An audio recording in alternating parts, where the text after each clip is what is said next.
Assalamualaikum warahmatullahi wabarakatuh. Perkenalkan, nama saya Aci Nurasni Putri Kimas, Prodi Sistem Informasi 2A. Jangan lupa Stikam Ambon. Di sini saya akan menjawab soal ulangan tengah semester mata kuliah Konsep Abusiveness. Soal yang pertama, bagaimana menurut Anda tingkat kepercayaan masyarakat terhadap transaksi elektronik dengan menggunakan website? Media website ya. Tingkat kepercayaan masyarakat sangat rendah karena sering terjadi penipuan pada transaksi seperti melalui situs atau iklan jejaring sosial. Namun tingkat kepercayaan pada situs perusahaan besar yang memiliki kredibilitas yang baik cukup tinggi karena mereka percaya bila membeli situs tersebut barang akan dikirim walaupun terkadang sedikit lambat. Soal yang kedua, sebutkan langkah-langkah sukses dalam membangun bisnis e-commerce. Langkah pertama, set strategi. Hal yang pertama kali harus dilakukan adalah menyusun suatu strategi dengan berpegang pada suatu prinsip, yaitu bagaimana memudahkan konsumen dalam melakukan bisnis dengan perusahaan. Langkah kedua, fokus on the end customer.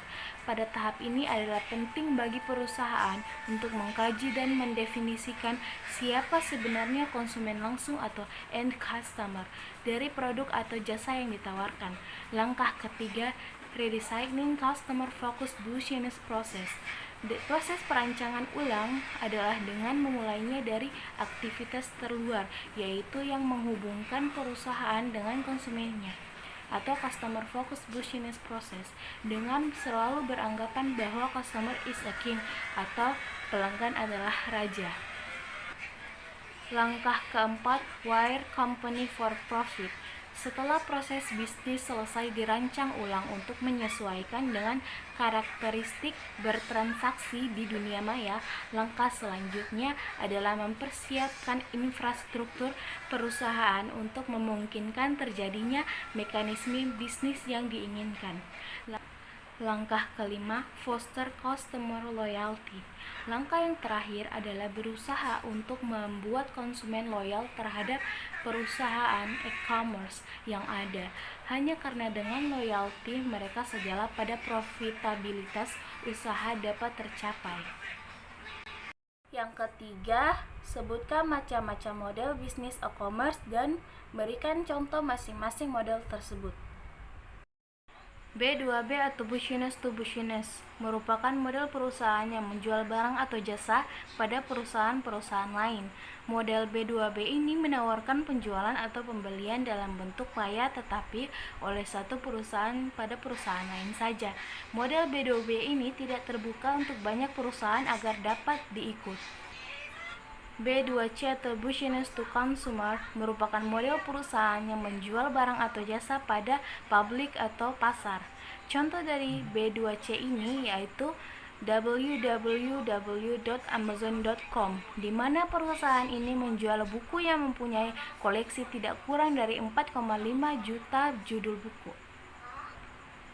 C2C atau Consumer to Consumer adalah merupakan model perorangan yang menjual barang atau jasa kepada perorangan juga. Contoh dari C2C yaitu www.ebay.com, di mana merupakan suatu perusahaan yang menyelenggarakan legal melalui internet. Melalui perusahaan ini, perorangan dapat menjual atau membeli dari perorangan lain melalui internet. C2B atau Consumer to Business merupakan model perorangan yang menjual barang atau jasa kepada perusahaan. Contoh dari C2B yaitu www.priceline.com, di mana dalam model ini konsumen menawarkan harga tertentu, di mana ia menginginkan membeli berbagai barang dan jasa termasuk tiket pesawat terbang dan hotel. Yang keempat, sebutkan dan jelaskan 5 langkah bisnis dalam e-commerce. Yang pertama, meningkatkan pengetahuan tentang apa yang pelanggan cari dan membuat mereka terlibat dengan bisnis. Yang kedua, meningkatkan basis pelanggan dengan menciptakan kehadiran online.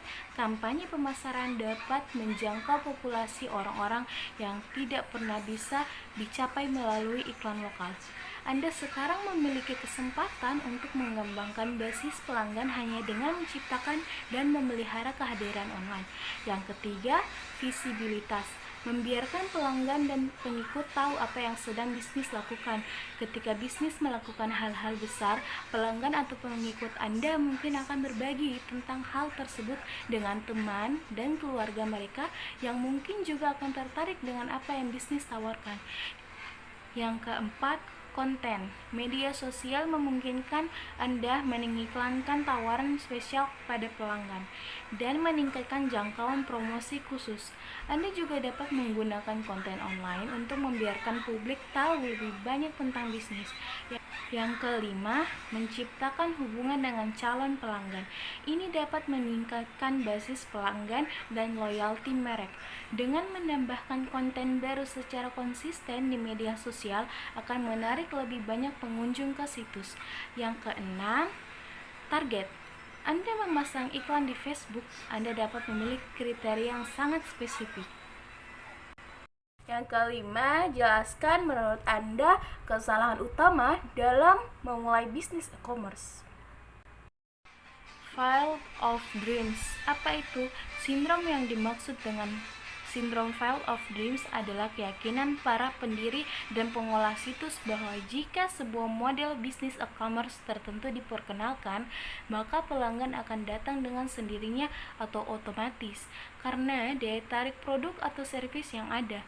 Inadequate arsitektur. Tidak jarang suatu bisnis model e-commerce yang berpeluang besar untuk sukses harus kandas karena tidak adanya fasilitas atau spesifikasi arsitektur teknologi informasi yang memadai. Building lipstick on a bulldog. Seringkali perusahaan mengalokasikan sebagian besar sumber dayanya untuk membangun sistem front office atau SFO karena berhubungan langsung dengan pelanggan agar perusahaan bagus dan menarik di mata konsumen.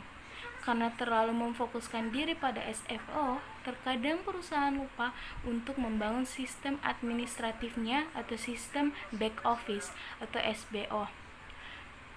Island of Webification, konsep pengembang situs yang berbasis objek. Selain memudahkan perancang dan pengembang sistem aplikasi untuk menambahkan dan mengurangi modul, menimbulkan pula permasalahan tersendiri di kemudian hari. Kebanyakan perancang situs biasanya lebih memilih pendekatan tambal sulam dibandingkan dengan melakukan perencanaan yang matang mengenai konsep situs untuk jangka pendek, menengah, dan panjang. Mitu strategis ikut-ikutan untuk terjun ke e-commerce tanpa mengetahui dasar-dasar pemikiran dan filosofi yang melatar belakanginya, atau membanjirnya perusahaan-perusahaan lokal untuk membuat situs portal tanpa mengetahui seluk-beluk atau aspek bisnis yang ditawarkan. One-time effort mentality, yaitu kepuasan yang timbul setelah situsnya berhasil diluncurkan ke internet atau launching. Mereka cenderung menganggap remeh atau enteng proses setelah itu. Bagi mereka, tidak lebih dari urusan operasional atau administratif biasa. Thinking too small. Berpikir sederhana atau terlalu sempit dalam melakukan bisnis e-commerce akan mempermudah perusahaan lain untuk memenangkan persaingan. Ya, itu saja soal yang sudah saya jawab. Kurang dan lebihnya mohon dimaafkan. Mungkin cara bicara saya kurang bagus atau terlalu cepat atau tidak jelas. Mohon dimaafkan. Dan wassalamualaikum warahmatullahi wabarakatuh. Annyeong.